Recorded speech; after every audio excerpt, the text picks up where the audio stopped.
Joining us now is our good friend Matt Boyle. Matt Boyle is the political editor of Breitbart News. He had a blockbuster interview over the weekend with Secretary of State Mike Pompeo, and he's with us now. Matt, great to have you, man. Hey, John, how's it going? Always Matt, never better. I tell you what, there is a tide now. There's a wave. We're just at the tip of it. But people, Matt, they're starting to figure this out. They're starting to figure it out for themselves. The models are flawed. The numbers are skewed. This COVID-19 lockdown has become political. They want their kids to go back to school. They want to get their lives back. They want to get their companies back. They want to get their jobs back. Matt, they want to get their freedoms back. And they're looking at the numbers and they're not seeing it. I tell you, the dam broke Saturday when I was in Virginia Beach with my wife when the beach was not open, but people were on it anyway. The boardwalk was open. We saw 4,000 people, Matt. Maybe 8. We counted 8 with masks, not including wait staff that had to have it by edict. 8 people out of 4,000 with masks. Nobody social distancing. And this is in Virginia. I'm not in, southwest Alabama. This is, modern Virginia. I think people are done with this, Matt. Yeah, look, I've been waiting out the lockdowns up at my folks' house in Harrisburg, Pennsylvania. And this past Friday, I went out to the protest. There was a big protest in Harrisburg at the Capitol. And I was out there covering it for Breitbart. And again, Harrisburg is kind of a, central Pennsylvania, a little bit redder than like the Philadelphia or the Pittsburgh areas. But there were a lot of people from all over the state. There were several thousand people out there. And same kind of a thing. I think that people know when they're being lied to. The American people are inherently smart. They know the truth. They know they might not know all the details of what's going on. They might not know all the ins and outs of everything that happened when it came from China and all the different details of the statistics and the policies, but they know that there's something wrong here. There's something off with what the Democrats and the established media have forced upon them, and they know that there's something that doesn't make much sense. And the political class, the establishment media, the politicians in the United States, they speak down to and they look down upon the American worker and the the average person out there. Hillary Clinton, as you mentioned there at the top, I mean, she called people deplorables. They think very little of the American people, and they think they can just get away with lying to folks. It might work with some folks, but the vast majority of the American public is a lot smarter than the media and the left and the Democrats give them credit for. And I think that they're inherently looking at this and they're saying, there's something wrong with the narrative I'm being fed. I might not know exactly why, but there's something wrong with this because, hey, guess what? I just went to the supermarket and I didn't wear my mask or whatever, and the 4 horsemen of the apocalypse didn't come, right? Like, or I went to a restaurant, or my kids went and played with the neighbors, and it was okay. Right. Like, this is not the apocalypse, right? Like, it's this pandemic is bad. Don't get me wrong. I'm not trying to downplay the virus. The virus is a bad thing. It has really hurt our nursing homes, and people know that. Mm-hmm. They know that the elderly are at risk. But they're looking around the country. Like, for instance, here in Pennsylvania, our health secretary is Dr. Rachel Levine, and she was born Dr. Rachel Levine. She's a transgender. She got her own mother, a 95-year-old mother, out of the nursing home at the whole beginning of this whole thing and put her up in a hotel, right? But the average rest of everybody else has to stay in the nursing home. So they know that the politicians took care of themselves, but not the rest of the people, right? Like, and this is happening around the country. That again, what we're seeing is this is a disease that really hurts the nursing homes. It's not the coronavirus it's not really that bad of a disease for young people, for kids. This is why Governor DeSantis, as you mentioned, is reopening schools in the fall and universities. Should people, practice proper precautions? Sure. But is this the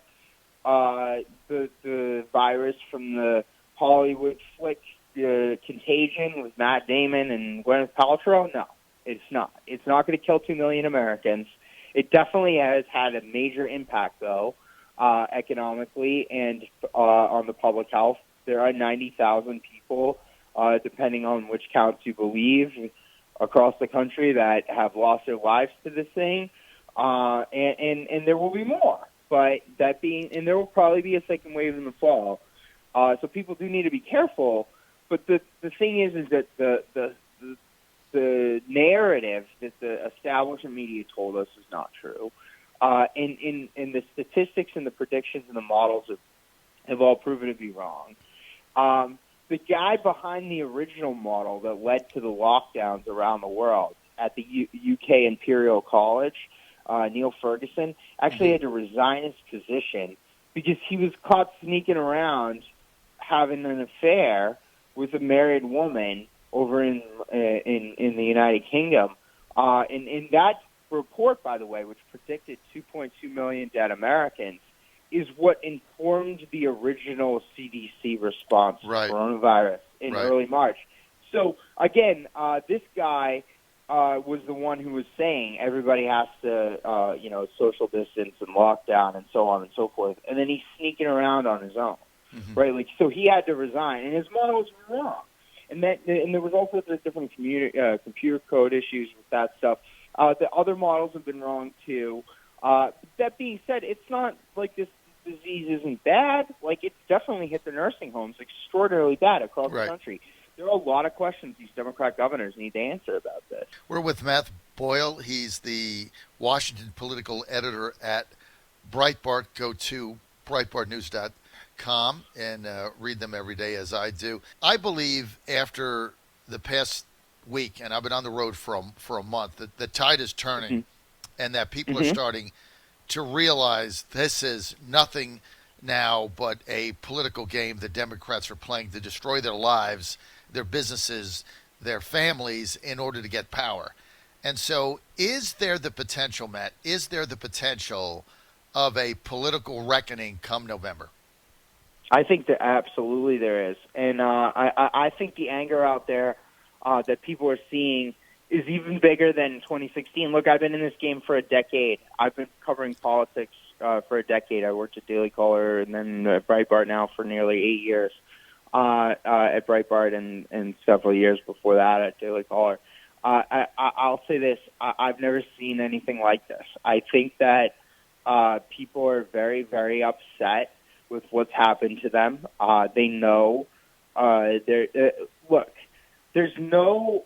the thing that drives people to get involved in politics and to vote and to make phone calls and knock on doors for campaigns and so on and so forth, the thing that motivates people is when something affects their personal life.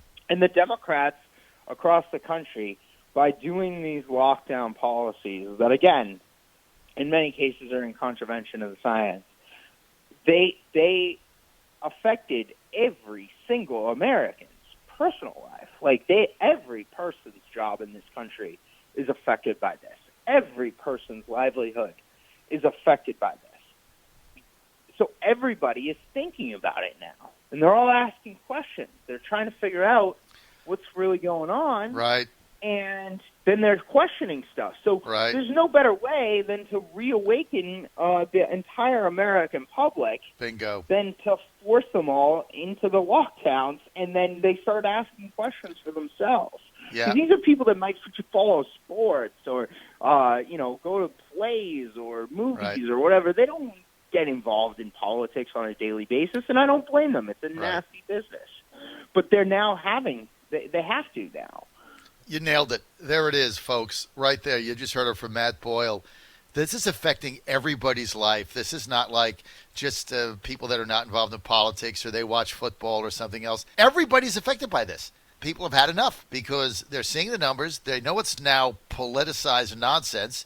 It's destroying their lives. Now you're going to have contact tracers banging on your door in the middle of the day. I think, Matt, this has got the potential to be Tea Party on crack if this thing keeps going the way it is. And the Democrats are going to have a shocker come November that they've never seen. If you looked at California 25, the get out the vote army that the Democrats and the DNC and Act Blue has put together is massive. I mean, I saw it in 18. In Virginia, man, they were busing people in from all kinds of places, Texas, Dallas, New York. They were busing them in for these legislative races. It beat Taylor in the second in Virginia Beach. It beat Dave in the seventh, where my radio stations are. I mean, their get out the vote ground game was like nothing I'd ever seen. It was incredible. They had people in, staying in the Days Inn. They had all the B&Bs. Guess what happened in California 2025? Their army wouldn't go out. They wouldn't knock on doors. They wouldn't go on a bus. They wouldn't do anything. They wouldn't stand in front of malls because they were staying home hiding. I think they have crippled their own army, Matt. Yeah, not only that, I also think that they awoke the other side, right? And so that's a district that Hillary Clinton won by, I think, 7 points, 8 points, something like that, if I'm not mistaken, back in 2016. The Republicans held it in the House seat until the 2018 midterms, and then Katie Hill won it, and we know what happened with her. She had all sorts of different odd arrangements, we'll just put it that way, in her personal life, that ended up leading to her getting driven out of Congress, which set up the special election.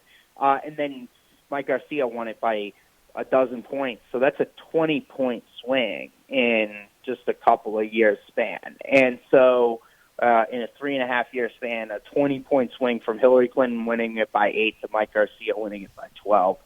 So I think the Democrats are in for some real trouble. I think that that's a harbinger of things to come.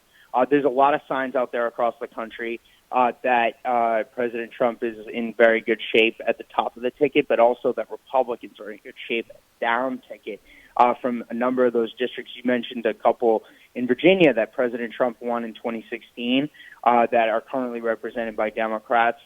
There's 30 such districts across the country that are represented by Democrats that Trump won in 2016, with Trump at the top of the ticket again this time. I think that Republicans have a really good chance of retaking the House majority and retiring Nancy Pelosi once and for all.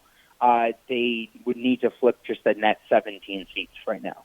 So to do that, and it is very well within the realm of possibility when you're targeting 30, actually more than 30 districts, because there's a number of districts. There's one in Texas, there's one in Oregon, there's several in other places around the country that are like this California 25 district, that are districts that Hillary won. So Republicans are really targeting around 40, 45 districts to try to flip from Democrat control to Republican control. And all they need to do is hit 17. They hit 17, a net 17. They take the House majority, and Nancy Pelosi's finito. I love this scenario. We only need 17. We got 45 in play. We're with Matt Boyle, senior Washington political editor of Breitbart. Go to breitbartnews.com. Matt, let's get to your big interview with Mike Pompeo the other day, the Secretary of State. What were the key things that you got out of that, Matt?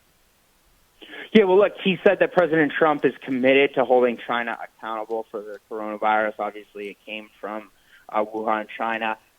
He walked through how a threat of a rising Beijing. Look, Beijing and the Chinese Communist Party, they want to take over the world.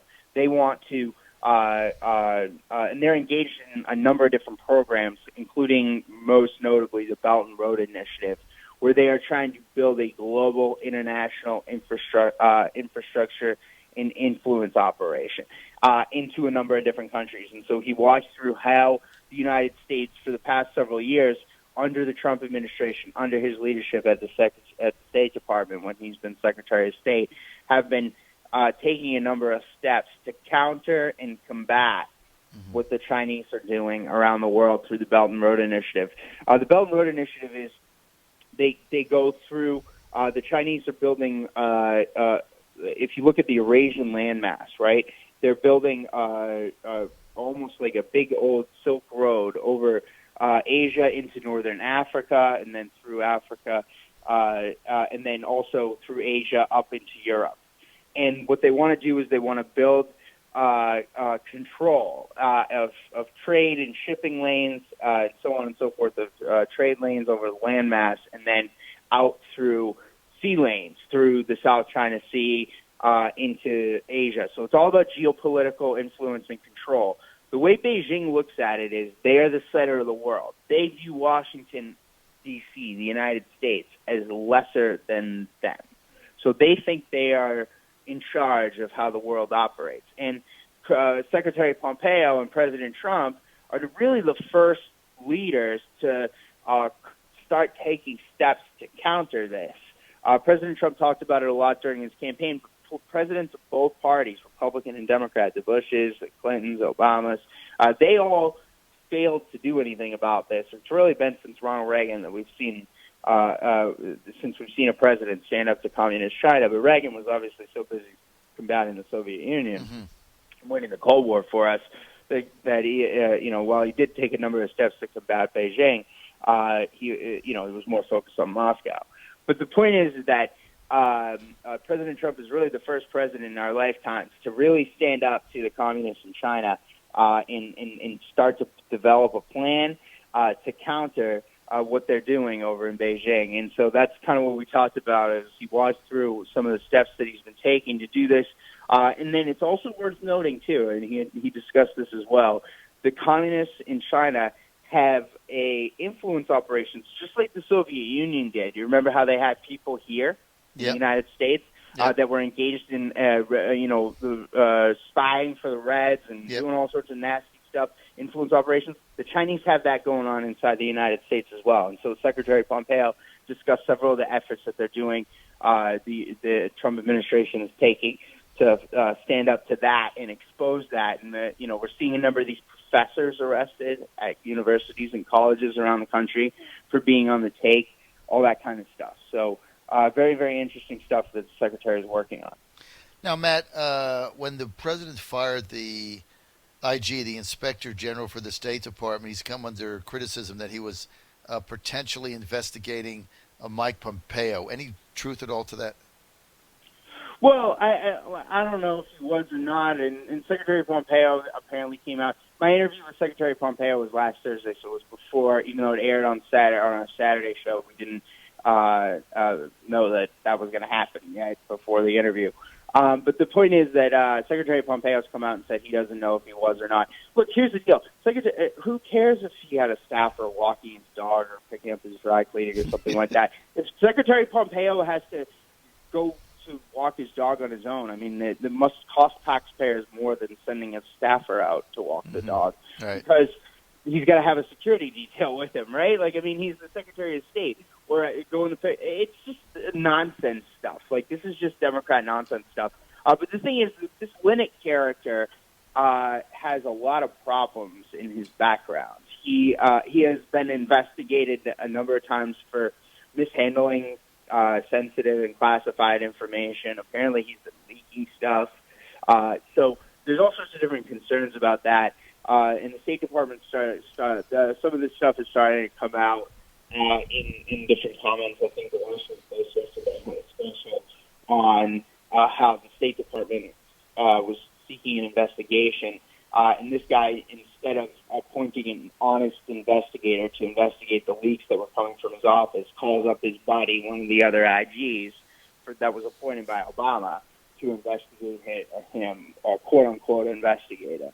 So I think there's going to be a lot of stuff that's going to come out about Steve Winnick's history of leaking and also intimidation of whistleblowers, which we've started to see some stuff from his background on that during the financial crisis. So I don't know if he's necessarily the guy the Democrats want to wrap themselves around.